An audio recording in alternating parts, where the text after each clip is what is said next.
네, 안녕하세요 드림 여러분. 여러분에게 꿈을 드리는 주식 드림 인사드립니다. 오늘 2021년 7월 14일 함께 공부해볼 영상의 주제는 우리가 주식 거래를 하면서 자주 접하는 이슈, 바로 유상증자입니다. 우리 드림이 분들 주식하시면서 일정한 규모의 유상증자 결정이라는 뉴스를 많이 접하셨을 텐데요. 우선 유상증자라는 개념을 완벽히 이해하기 위해서는 증자란 무엇인지부터 알아야 합니다. 증자란 기업이 어떤 목적을 위하여 자본금을 증가시키는 행위인데요.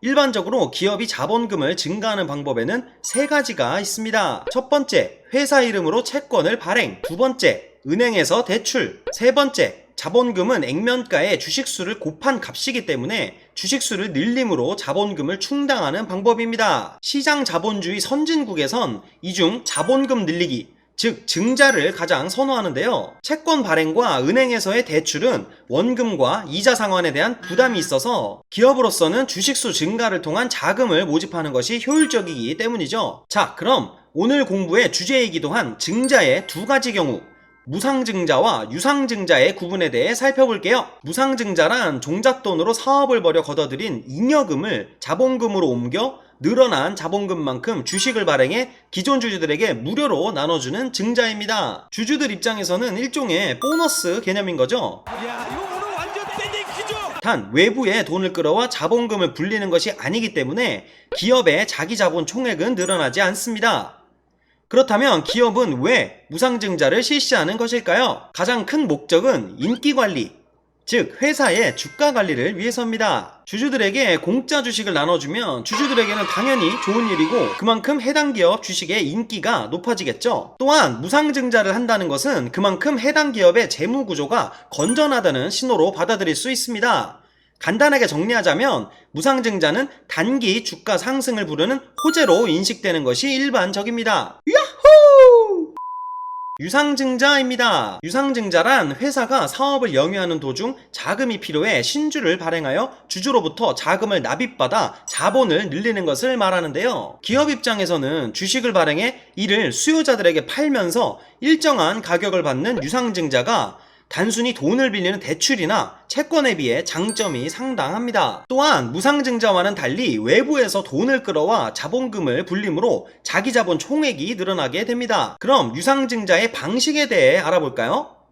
크게 세 가지가 존재하는데요. 주주 배정 공모 방식, 일반 공모 방식, 제3자 배정 방식이 있습니다. 먼저 주주 배정 공모 방식은 상장 회사가 신주를 발행하여 기존 주주들의 지분 비율에 따라 배정하는 방법인데요. 증자를 통해 발행하는 것은 기존 주주들이 우선으로 배정을 받지만 기존 주주가 청약을 다 하지 않는 경우가 있으므로 자금 조달에 문제가 생길 수도 있습니다. 그래서 이를 방지하기 위해 신주 인수권 공모를 하게 해주는 경우가 많죠. 하지만 일반적으로 좋은 기업, 즉 지속적 흑자를 내는 기업은 유상증자 따위를 잘 하지 않겠죠.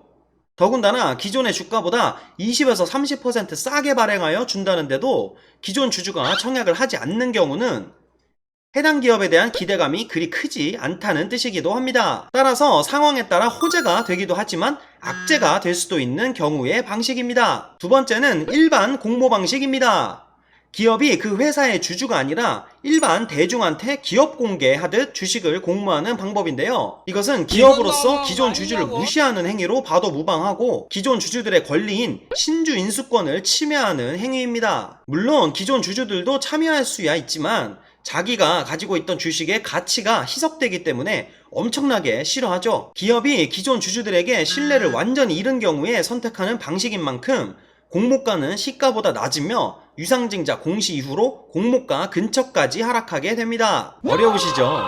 이걸 조금 더 쉽게 설명하자면 앞에서 언급했듯이 공모가는 보통 주가 대비 20에서 30% 싸게 설정, 공시 이후 공모가까지 기간을 갖고 그 근처까지 하락하겠지만 일반 공모 방식은 기업이 신뢰를 잃은 경우에서 나온 것이기 때문에 공시 시작 이후 장 시작 전 공모가까지 급락 후 시가로 설정되는 경우의 확률이 높습니다. 주주로서는 대응하기가 거의 불가능한 경우죠. 우리 드림이 분들 무조건 피하셔야 합니다. 마지막으로 제3자 배정 방식입니다. 기존 주주가 아닌 특정 제3자를 신주의 인수자로 정하는 방식인데요. 여기서 확인해야 될 부분은 해당 회사가 어디인지, 선정 사유는 무엇인지, 해당 회사와는 어떤 관계인지를 꼼꼼히 살펴봐야 하고요. 상장 폐지를 모면하려는 의도로 유증하는 경우도 있지만, 예를 들어 유상증자를 발행하는 A라는 중소기업이 B라는 대기업에 3자 배정을 하면 A기업에게는 호재로 작용하는 경우도 있습니다. 1년간 보호예수가 걸려 매도가 불가능하므로 해당 기간 동안 유통 주식수가 늘어나지 않는 데다 대기업이 투자하는 것 자체가 상징성이 있는 일이기 때문입니다. 여기서 중요한 것은 개인이 아닌 기업체가 주가 상승으로 인한 차익을 실현하기 위해 참여하는 것이라는 점입니다. 따라서 세 번째 방식이 유상증자 중에서는 제일 상승성이 높은 배정 방식이라고 할 수 있겠죠. 자, 유상증자 방식에 대해서도 함께 공부해 봤는데요. 다시 한번 이해하기 쉽게 정리하자면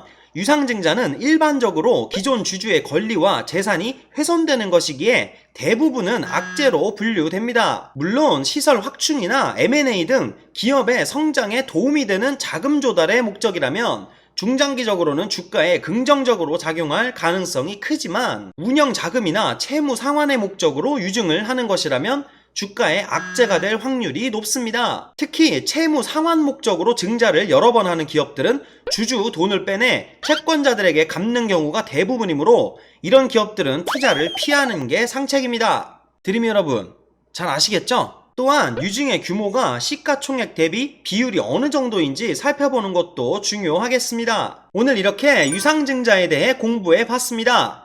영상을 보시고 조금이나마 유익한 시간 되셨다면 구독과 좋아요, 알람 설정까지 부탁드릴게요. 시청해주셔서 감사합니다. 드림 여러분, 잘 자요.